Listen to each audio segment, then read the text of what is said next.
tous, c'est Skyline.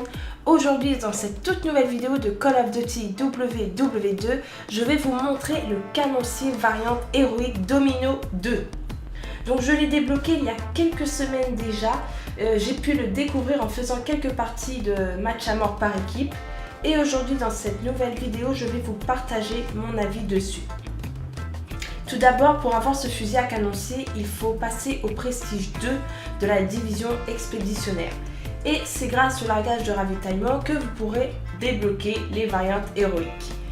Donc moi j'ai eu de la chance, j'ai pu débloquer la variante héroïque Domino 2 avant même d'avoir débloqué le canoncier. Bon, mais une fois que j'ai débloqué le canoncier, j'ai été très contente et je me suis pas tardée à le découvrir. Donc si on analyse les statistiques de l'arme, on pourrait s'apercevoir que celui-ci a des dégâts d'une valeur de 6, une portée de 5, une bonne précision qui est de 8, donc c'est pas mal pour un pompe, et une cadence moyenne qui est de 6. À première vue, on pourrait penser que ce pompe est convaincant grâce à ses statistiques qui dépassent la moyenne, on va pas se cacher. On se dit enfin une arme qui n'est pas cheatée comparée au premier fusil à pompe, le fusil à pompe de combat. Mais après, vous allez comprendre très vite pourquoi je suis un peu, voire très sceptique sur ce sujet. Cela dit, esthétiquement, je le trouve magnifique. Son camouflage chromé ressort vachement. Si je sors mon talent d'artiste, on constate sur le côté du canon des rouleaux de vagues et une encre sur le manche. Si on fait un lien, on pourrait penser que cette arme fait ressortir le côté marin-pêcheur, enfin voilà quoi, c'est mon petit âme d'artiste qui ressort. Enfin bref, je disais donc que ce fusil est très beau, mais évidemment la beauté extérieure ne fait pas tout. La preuve que beaucoup de joueurs sont quasi dégoûtés de ce fusil à pompe qui ne vaut pas du tout celui du premier. Que devrais-je dire, est assez cheaté. Donc je m'explique par la suite pourquoi. Donc c'est un fusil de chasse qui possède 2 cartouches seulement. C'est très peu, donc faut pas se rater dans nos tirs.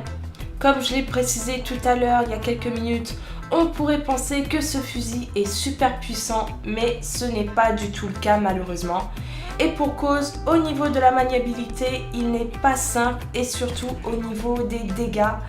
Dans 90% des cas, tu auras plus de chances à faire des hitmarkers avec 2 tirs consécutifs que de tuer l'adversaire. Donc là-dessus, c'est vraiment rageant. Vous pouvez constater que sur ce gameplay, je joue en mode hardcore parce que je vous avouerai que dans ce mode, ce fusil défonce aussi bien que le fusil à pompe de combat. Mais jouer avec ce fusil en mode standard, franchement laisse tomber. Il faut limite être à 2 mètres de l'adversaire pour pouvoir le tuer et encore. Donc un conseil que je vous donne si vous voulez tenter de débloquer les camouflages avec ce fusil à pompe, surtout que pour débloquer les camouflages c'est très facile, il suffit juste de mettre une balle, un mort. Donc voilà, je vous conseille de jouer en mode hardcore. Après, à vous de voir si vous maîtrisez pas mal le canon acier, vous pouvez tenter le match à mort par équipe mode standard. Mais franchement, si vous y arrivez, faites-le moi signe parce que perso, j'ai vraiment du mal. Pour ceux à qui ça pourrait intéresser, ma classe pour ce fusil à pompe, j'ai bien évidemment privilégié l'amélioration de la portée, bien que ça ne se remarque pas trop dans le mode standard, enfin bref, puis une visée rapide. En entraînement de base, j'ai préféré le fourrageur qui vous permettra de récupérer des munitions sur les corps ennemis et de changer d'arme plus rapidement. Donc si j'ai pris cet entraînement de base pour ma classe, c'est pas parce que je fais des séries de kills wonderful et que je me retrouve à court de munitions. Triste réalité malheureusement. Mais c'est parce que quand je me retrouve en face de 3 ennemis, c'est plus simple de prendre son arme secondaire rapidement que de devoir attendre qu'il le recharge, etc. Et qu'à peine avoir mis la première cartouche, tu te fais déjà buter. Pardon, tuer. On va rester poli. Ou sinon, je peux vous conseiller le pistolero qui lui vous permettra de tirer en sprintant et en plongeant. Donc quand on a un fusil à pompe, en général c'est pour courir de partout, surtout dans cette map qui est la pointe du hoc. Et justement le pistolero ne vous coupera pas dans votre élan quand un ennemi surgira devant vous. Pour en faire une petite conclusion de ce fameux pompe canoncier, c'est vraiment dommage de se rendre compte qu'il a plus de défauts que de qualité.